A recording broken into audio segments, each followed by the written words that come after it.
I've got some Design Space secrets to share with you. Tip number 1. In Design Space, I've got a blank canvas with no grid lines, and you probably know that if you click on the drop-down arrow by your name, then select Settings, then click on Canvas, you can change the way your canvas grid appears. You can click on Full Grid, and in the background here you can see I have 1 centimeter blocks. I can click on Partial Grid to get 1 inch blocks, or No Grid to have a blank canvas. But did you know that on the rulers between these 2 zeros here, this little box, if you click on that, you can shuffle through the same settings. Just click once, this one is giving me partial grid. Click again, I'm getting full grid. And one more time, and now I'm back to no grid at all. Tip number 2. Let's say I want to make a sticker with text only. I'm going to click on the text tool on the left, and I'm going to type in Happy Birthday. And then I will pick that up and make it a little bit bigger. And maybe I want to change the color to lavender. Now you can see that it has a black outline on it right now, but if I click on that layer and then click on flatten in the bottom right, that changes it to a print then cut, which means it's going to print on my printer first to be a sticker. And you can see that it doesn't have that black border anymore. So what I'm going to do is right click on that layer and duplicate it. And then I'm going to click on that layer and I'm going to unflatten it. And under the operation, I'm going to change it to pen.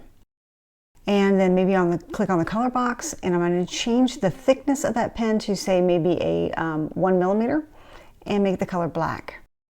Then I'm going to select both of those layers and align center. And now when I click on flatten, it maintained that black border. And when I go to make it, you can see that I have my black border and that will appear on my sticker. Tip number 3.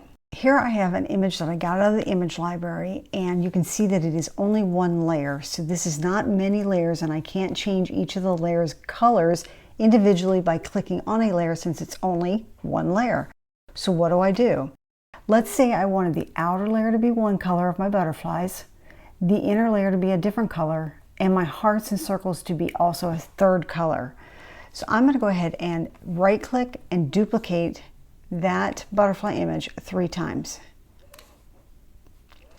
And then on the first one, I'm going to click on that to select that layer and click on contour in the bottom right. And on this one, I don't want my hearts to be part of the design. So I'm going to click on the hearts to remove them. And I'm going to click on the outer edge of the butterfly to remove that. So what's left is just my inner pieces of my wings. Let's click on the second layer and let's go to contour. And let's take those hearts out again. And this time, let's take out the inner layers of our butterfly. So we're left with the outline. So just click on the pieces and parts that you don't want from the inside of the wings. And then close that contour box down, and now I have the solid background. Let's do that one more time by clicking on the 3rd image, click on contour, and let's contour out everything but those hearts. So just click on everything that you don't want to appear on that 3rd image.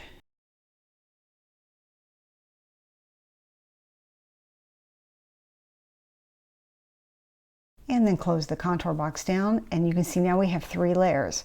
So let's make the inside of the wings maybe blue, and the body of the butterfly, we'll make that maybe lavender. We can line that up, and then we can click on Arrange and send it to back. And then the hearts, we can then change those maybe to red. So then you've got your 3 layers, all 3 different colors. And you can see I have 3 layers over to the right, and it was changing the colors by using the contour feature. Tip number 4. Let's say I have this image here that I imported into Cricut Design Space software. And although I love the way this image looks, for whatever reason, I may not want the words Merry Christmas to be part of my design. So what do? When I click on that image, at the bottom right, I don't have the contour feature, so I can't click and hide pieces and parts of this design. So instead, I'm going to click on Shapes, and I'm going to grab a rectangle, and I'm going to move that and resize it to cover up those words. Then I'm going to select everything, And in the bottom right, Slice is now available to me. And when I click on Slice, it's going to go off and remove or separate the text from the trees. So there you can see that I now have my text separate from my trees. I can select those layers and delete them. And now I can just work with those trees without having the text there. So that is using Slice to remove pieces and parts of a flat image. Tip number 5.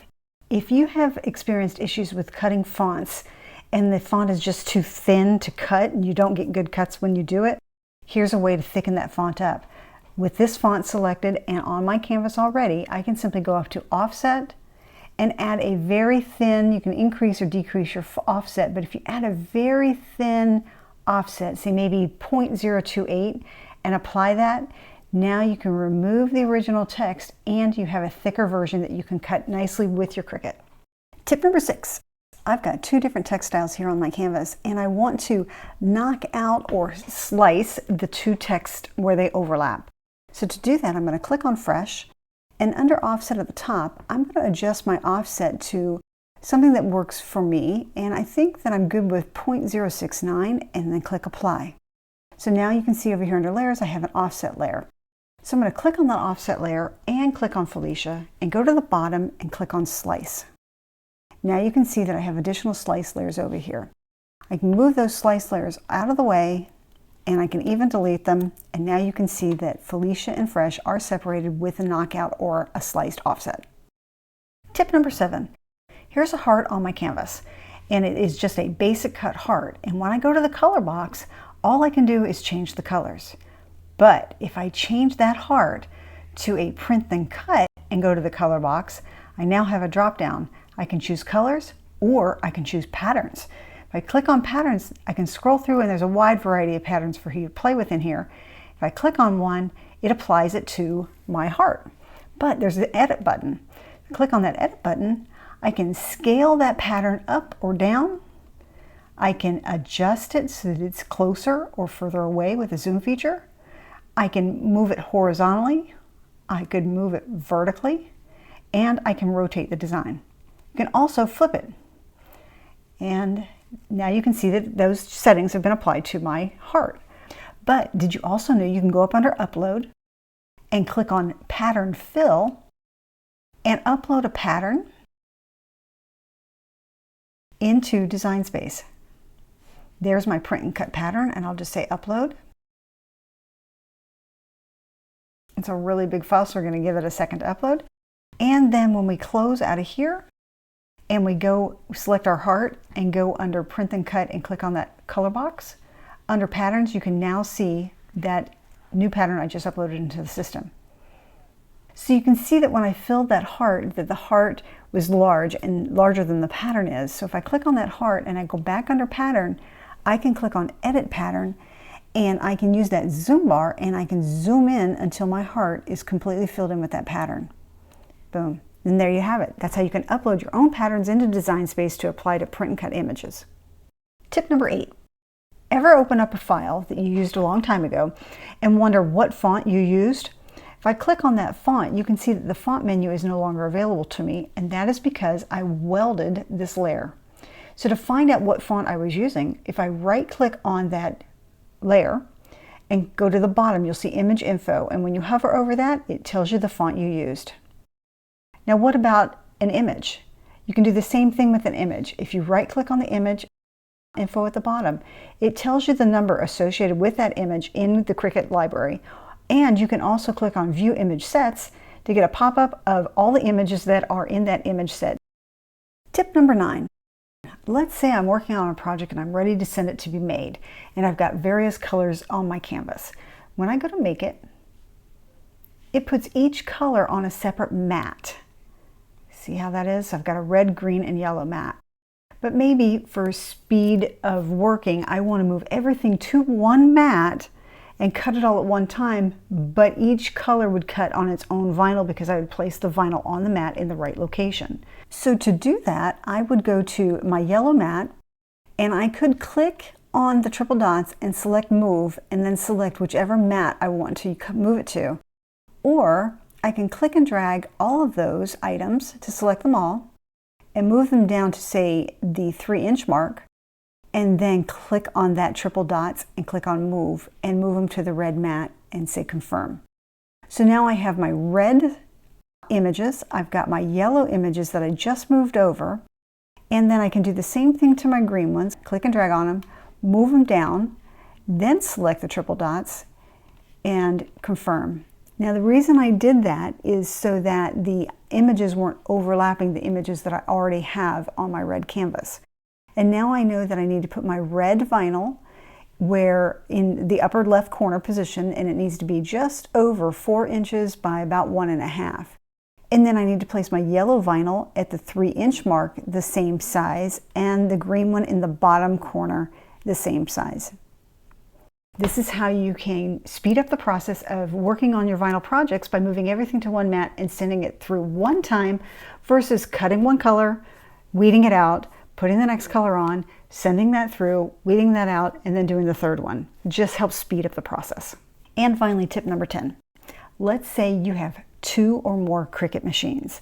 I happen to have the Cricut Joy Extra and the Cricut Maker here with me right now, and I want to be able to send something to cut on one machine at the same time as I send it to cut on another machine. So here in Cricut Design Space, I have this image, happy birthday image, and I have got it pointed to my Cricut Joy Extra. So when I go to make this, it's going to look for my Cricut Joy Extra and it's going to make it on that machine. But I can go up here under File and click on New Window,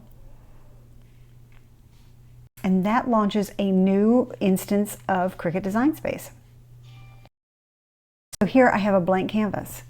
I can click, I'm on a Mac, so if I click in the title bar here, I can move and see both canvases. You can see I have my Cricut Joy Extra Happy Birthday in the background here. So on this new instance of Design Space, I'm going to change my machine to my Maker 3.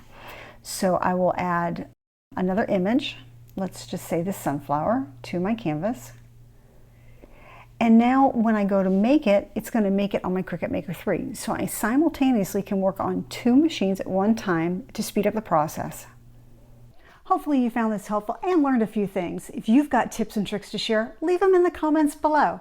And don't forget to click that subscribe button and notification bell. We put out new content weekly. Thanks for watching and happy crafting.